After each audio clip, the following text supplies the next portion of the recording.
दोस्तों नमस्कार। संबोधि श्री भरोसे का कत्ल कहानी का दूसरा भाग लेकर उपस्थित है। सुनते हैं आगे। रात जैसे तैसे बीती। सवेरे दोनों चौंक कर उठे। नदीम और सलाम देखा तो सलाम के अब्बू तो निकल चुके हैं अपने काम के लिए। सलाम ने झटपट हाथ मुंह धोया। देखा अब्बू कुछ खाना बना कर गए, नाश्ता बना के गए कि नहीं। हाँ, उसे वहाँ ब्रेड मिली, सैंडविच मिले और दोनों ने दूध गरम रखा था, चाय बनाकर पी और सैंडविच खाए। उसके बाद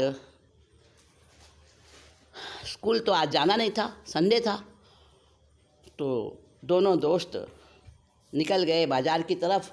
पर उनका किसी चीज़ में दिल नहीं लग रहा था। मन में उथल पुथल मची हुई थी। उधर परिचय तो भूल भाल गया उस बात को कि मेरे दोस्त वहाँ क्यों आए थे, क्योंकि अगले दिन संडे था, मिल नहीं पाए।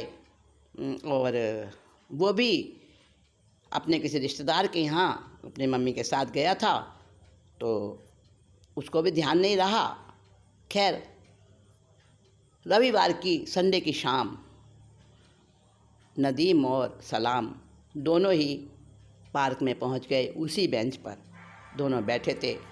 उनका सीना धक धक चल रहा था और इतना डरे हुए थे कि उनको अपनी ही धड़कन से भी डर लग रहा था। तभी एक सूटेड बूटेड व्यक्ति वहाँ पर आया, जिसका चेहरा ढका हुआ था। गमछे से पूरा उसने अपने आप को कवर कर रखा था। उसका चेहरा दिख नहीं रहा था, सिर्फ आंखें दिख रही थी। और वो आके कहने लगा, सलाम, तुम नदीम हो ना, तुम सलाम हो ना। दोनों एकदम खड़े हो गए हड़बड़ा के। बैठो बैठो बैठो, मैं तुमसे तुम्हारी बात करने आया हूँ। सर हम आपको क्या कहें, हमने आपको कभी देखा नहीं पहले। हाँ, देखा नहीं पहले, पर मैं तुम्हें जानता हूँ, अच्छी तरह जानता हूँ। और मैं ये भी जानता हूँ कि परिचय तुम्हारा बहुत बहुत नज़दीकी दोस्त है और तुम्हारा कहना मानता है। तुम एक दूसरे के राजदार हो। जी सर, वो तो ठीक है। देखो परिचय के बारे में तुम नहीं जानते हो, मैं जानता हूँ। परिचय का जो पापा है ना, बहुत पैसा है उसके पास। जी हाँ। दोनों के मुँह से आवाज़ नहीं निकल पा रही थी। सलाम ही ज़्यादातर बोल रहा था, नदीम तो चुपचाप सुन रहा था। आज वनीता तो उनके साथ थी नहीं। तो सलाम ने हाँ करके उनकी बात को स्वीकार किया और वो आगंतुक व्यक्ति कहने लगा, देखो बहुत पैसा है उसके पास, और अगर उस पैसे में से थोड़ा तुम्हें मिल जाए, थोड़ा मुझे मिल जाए। जी वो, पर सुनो, ध्यान से सुनो। तुम्हें कुछ नहीं करना। तुम्हारे अब्बू बीमार है ना, और नदीम, तुम्हारे घर की हालत भी बहुत अच्छी नहीं है। तो तुम दोनों को 2 लाख रुपए मैं दूंगा, मिल जाएंगे तुम्हें। पर इतनी रकम क्या करना होगा हमें तो कुछ आता भी नहीं है। अरे हाँ, मैं जानता हूँ, तुम मेरी बात तो सुनो, घबराओ मत बेटा, तुम्हें कुछ नहीं करना। सलाम, तुम मेरी बात को सुनो ध्यान से। तुम बस परिचय को लेकर 20 तारीख के दोपहर 3 बजे, समझे ना क्या बताया मैंने? जी, 20 तारीख की दोपहर 3 बजे। हाँ, विक्टोरिया होटल के बाहर, जहाँ पर वो टैक्सी स्टैंड है, वहाँ हमें मिलना, समझे? जी, पर वो तो होटल नहीं जाता परिचय तो कभी भी। अरे होटल में तो नहीं जाना है ना, तुम्हें उसको केवल होटल के बाहर लाना है बस, सिर्फ। पर उससे क्या कहेंगे, क्यों लाना है आपको? उससे कुछ काम कराना है क्या? हाँ, ये मेरी बात है, ये सीक्रेट मैं तुम्हें नहीं बताऊँगा, तुम बस उसको ले आना। पर सर वहाँ 3 बजे तो टैक्सी स्टैंड पर तो बहुत सुनसान होता है, इसीलिए तो मैं वहाँ बुला रहा हूँ। जी मैं कुछ समझा नहीं।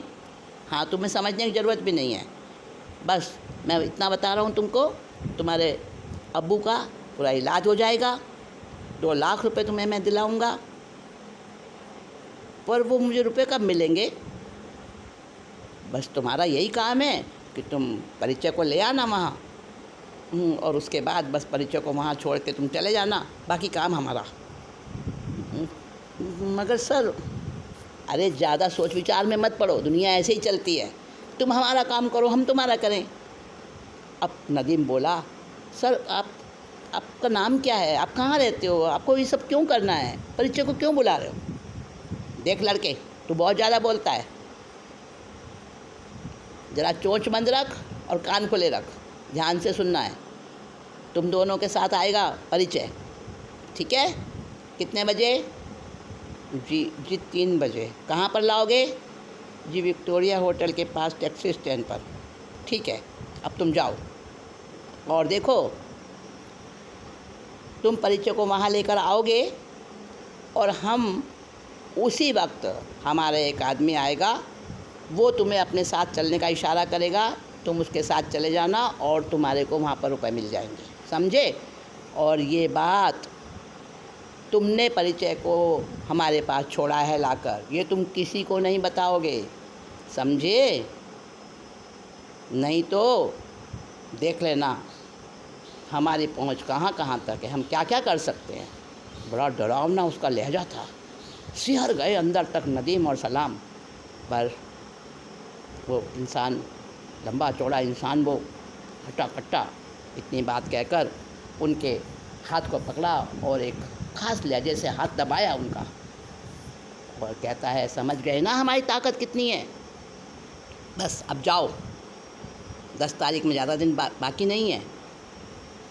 और वो दोनों वहाँ से उठे और अपने घर आ गए। आज तो नदीम को अपने घर जाना था, क्योंकि कल भी घर नहीं गया था, इसलिए वो अपने घर चला गया। पर उसके अंदर में गुड़र गुड़र हो रही थी, अंदर में उसके जैसे पेट फटा जा रहा था। ये बात किसी को कहे बिना, और कहने से भी खतरा था, क्योंकि उस आदमी का रुख देख चुका था, कितना ख़तरनाक उसकी आवाज़ थी और कैसा उसका सख्त लहजा था, बर्फ़ की तरह ठंडा। इसलिए उसकी हिम्मत नहीं पड़ी कि अपनी बहन को भी बताए या अम्मी को भी बताए। कुछ भी नहीं किसी को कह सका, पर अंदर में डरता रहा।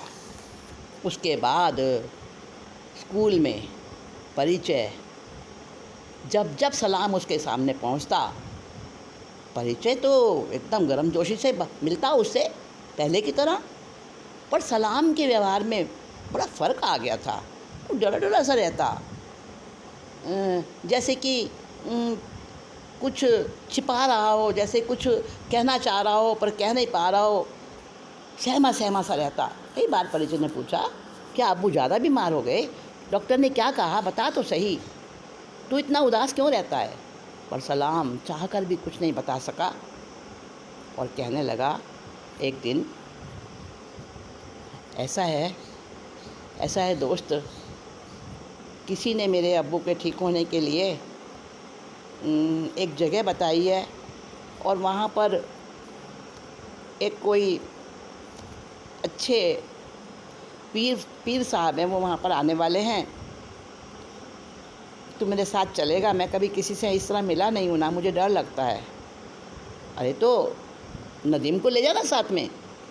नहीं यार, तू चल। अरे पर कब चलना है यार? कल चलना है। हाँ, कल तो हमारा स्कूल भी हाफ है ना, हाफ टाइम में छुट्टी हो जाएगी। ठीक है, मैं मम्मी को बता दूँगा। अरे नहीं, मम्मी को क्या बताना, कह देना बाज़ार गए थे, कुछ भी कह देना। ठीक है, तो स्कूल से सीधे ही चलेंगे। और ये बात कह तो रहा था सलाम, लेकिन उसके शब्द कांप रहे थे, उसके होठ फड़फड़ा रहे थे, परिचय सोच रहा था, सलाम को पता नहीं हो क्या गया है, पता नहीं इसको कोई बीमारी हो गई है घबराहट की, बड़ा घबराए सा रहता है आजकल, पर कुछ बताता भी तो नहीं है। उसको ये तो मालूम था कि सलाम के अब्बू बिस्तर में हैं और आजकल उनका काम धंधा भी छूटा हुआ है। कभी कभी साइकिल लेके सलाम ही फेरी लगाने चला जाता है, ये भी उसे पता था। उसने सोचा शायद इसीलिए थोड़ा हैरान परेशान होगा, और सोच भी क्या सकता था। अगला दिन आया। सलाम, नदीम और परिचय स्कूल से चले। 3 बजे पहुंचना जो था विक्टोरिया होटल के बाहर, और वहाँ पहुंचकर उन्होंने देखा कि एक काले सूट में एक व्यक्ति, एक इंसान वहाँ पहले से ही चौराहे पर खड़ा है, और उसने जैसे ही सलाम को देखा एकदम से हल्का सा इशारा किया और कहने लगा, अरे तुम तो सलाम कुरैशी हो ना, वो जो पापड़ बड़ियाँ बेचते हैं उनके बेटे हो ना, और ये कौन है? जी ये मेरा दोस्त है परिचय। ओहो परिचय, अच्छा तुम्हारा परिचय तो तुम्हारा है हमको। आओ यार थोड़ा परिचय और गहरा कर ले। ऐसा कहकर उसने परिचय का हाथ पकड़ा। परिचय तो कुछ समझ ही नहीं सका, और इतनी देर में एक और कोई बंदा आया दूसरी तरफ से। न मालूम वो किसी व्हीकल से उतरा था, कुछ पता नहीं चला कहाँ से प्रकट हो गया एकदम से, और उसने आके नदीम और सलाम का हाथ पकड़ के उनको एक तरफ को ले गया। और जो काले सूट में आया था उसने परिचय को अपने साथ में लेकर अपनी मोटरसाइकिल पर बिठाया। न मालूम क्या उसके हाथ में था, वो उसको सूंघा दिया और उसको अपने आगे पकड़कर बैठ गया। ऐसे ढंग से बिठाया जिससे कि परिचय जैसे कि उसका सहारा लेकर बैठा हो, और वो मोटरसाइकिल पर लेकर परिचय को चला गया। इधर परिचय के पापा के पास में फ़ोन आता है, हमको 50 लाख रुपए पहुंचा दो, नहीं तो तुम्हारे बेटे के टुकड़े टुकड़े मिलेंगे। उन्होंने घबरा के पूछा, तुम वो कौन बोल रहे हो? मेरा बेटा कहाँ है तुम्हारे पास? तभी कहा, हाँ हमारे पास है तुम्हारा बेटा। इतने बड़े बैंक मैनेजर हो, क्या 50 लाख तुम्हारे लिए कौन सी बड़ी बात है? और देखो अगर कल सुबह तक 50 लाख हमें नहीं मिले तो समझ लेना कि हम क्या कर सकते हैं। पसीना पसीना हो गए परिचय के पापा। उन्होंने फ़ौरन फ़ोन लगा के अपनी वाइफ को बुलाया। दोनों ने मिलकर सोचा क्या करें, पुलिस को बताते हैं तो न मालूम वो ख़तरनाक लोग क्या कर दें हमारे बच्चे के साथ। दोनों ने विचार किया, पैसे इकट्ठे किए और पहुंच गए उनके बताए हुए एड्रेस पर। इधर सलाम कुरैशी और नदीम दोनों को जो व्यक्ति ले गया था अपने साथ में, उसने आगे जाकर उनके हाथ में एक पैकेट थमाया और कहा, इसमें तुम्हारा मेहनताना, तुमने जो हमारा काम किया है उसके लिए तुम्हारे को जो मुकर्रर किया था हमने, वो पैसा इसमें है। दोनों ने कांपते हाथों से वो पुलंदा पकड़ा, घर आए और कमरा बंद करके दोनों ने उसको खोला। उसमें करारे करारे 1 लाख के नोट थे। दोनों कांप रहे थे, बुरी तरह से घबरा रहे थे, कहाँ छुपाएं इतने रुपए। उधर परिचय को वो लोग टॉर्चर कर रहे थे। उसके पापा से बार बार फिरौती मांगी जा रही थी और उसके पापा के पास में फ़ोन आ रहे थे, पुलिस को अगर तुमने खबर दी तो अच्छा नहीं होगा, तुम्हारे बेटे की लाश मिलेगी। बैंक मैनेजर साहब अच्छे अनुभवी, उन्होंने पुलिस को नहीं बताया और बैग में उनके बताए पैसे लेकर जहां उन्होंने कहा था उस रेलवे लाइन के पास में पहुंच गए। पुल के पास जो नाला था वहां पर पहुंच गए जहां उन्होंने जगह बताई थी और कहा, उधर से फ़ोन आया, हाँ पहुंच गए हो, ले आए पैसा? जी जी ले आया। तो बस ये बैग वहाँ जो बड़ा सा पत्थर पड़ा है सिग्नल के पास, उस पत्थर के पीछे रख दो और वापस हो जाओ। पर मेरा बेटा, मेरा परिचय। हाँ, तुम्हारा बेटा तुम्हारे घर पहुंच जाएगा, मगर ज़्यादा बोलो मत। क्या करते हैं, चुपचाप से घर पहुँचे। देखा तो वहाँ पर बेहोश और घायल हालत में उनका बेटा परिचय दरवाजे के सामने लेटा हुआ था। दरवाजे पर ताला था क्योंकि उनकी वाइफ इमरजेंसी केस में हॉस्पिटल जा चुकी थी। जल्दी जल्दी वो भी अपने बेटे को लेकर हॉस्पिटल पहुँचे और उस परिचय की हालत बहुत गंभीर थी। तुरंत उसको डॉक्टर ट्रीटमेंट देने में लग गए। उधर सलाम कुरैशी और नदीम दोनों ने उन नोटों को कहाँ छिपाया?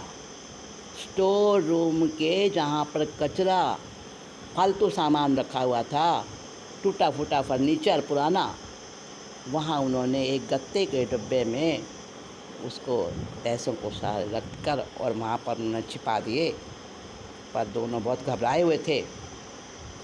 जब परिचय की हालत इतनी ख़राब दिखाई दी, डॉक्टर ने देखा कि उसके जगह जगह चोटें हैं। उसकी इतनी सीरियस कंडीशन कैसे बनी, कहाँ था वो, कैसे कहाँ पहुँचा, किसने उसको किडनैप किया?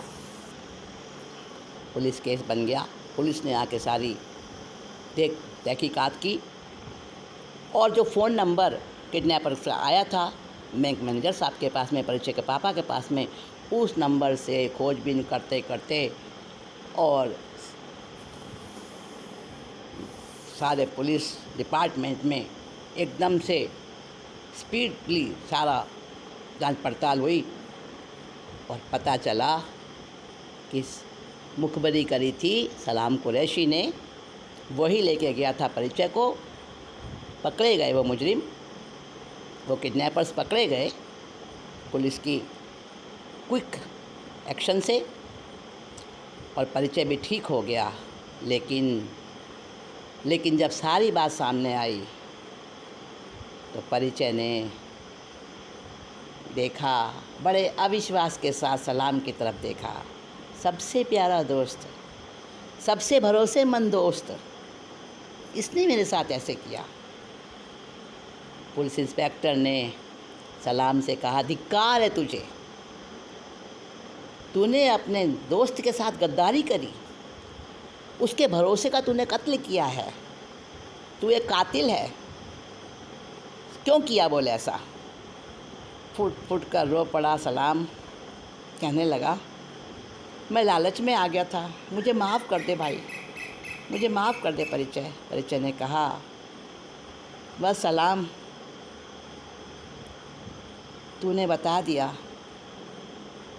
कि दोस्ती से पैसा बड़ी चीज़ होता है। मैंने आज तक कभी दोस्ती से बड़ा किसी चीज़ को नहीं समझा। और उसके बाद सलाम और परिचय की जोड़ी हमेशा के लिए बिछुड़ गई। दोस्तों, कभी किसी के भरोसे का कत्ल मत करना। जो आपके ऊपर भरोसा करते हों, चाहे वो आपके दोस्त हों, चाहे वो आपके पेरेंट्स हों, चाहे वो आपके फ्रेंड्स हों, चाहे वो आपके कोई नज़दीकी रिलेशन वाले हों या पड़ोसी हों या मिलने जुलने वाले हों, कभी किसी के भरोसे को आप धोखा मत देना। ये कहानी हमें बताती है कि धोखेबाज हमेशा पछताता है। वो पैसा भी सलाम को नहीं मिला, पुलिस ने वो पैसा भी जब्त कर लिया, क्योंकि सारी बात उगल वाली सलाम से, और वो पैसा जाकर वहाँ से लिया। परिचय ने सलाम की तरफ देखकर बड़ी नफ़रत से मुँह फेर लिया और अपने पापा मम्मी का हाथ पकड़कर एक तरफ को चल दिया। सलाम कुरैशी, नदीम अपना सा मुँह लेकर अपने घर लौट गए, लेकिन ऐसा गहरा घाव उनके दिल में लगा था। अपनी ही बात से, अपनी ही गलती से अपनी को चोट दी। दूसरों को चोट देते हैं, अपने किसी डियरेस्ट को चोट देते हैं तो वो चोट अपने ही लगती है। दोस्तों, भरोसे का कत्ल हमेशा दुखदाई होता है। इसी के साथ मैं ये कहानी पूरी करती हूँ और आपसे विदा लेती हूँ।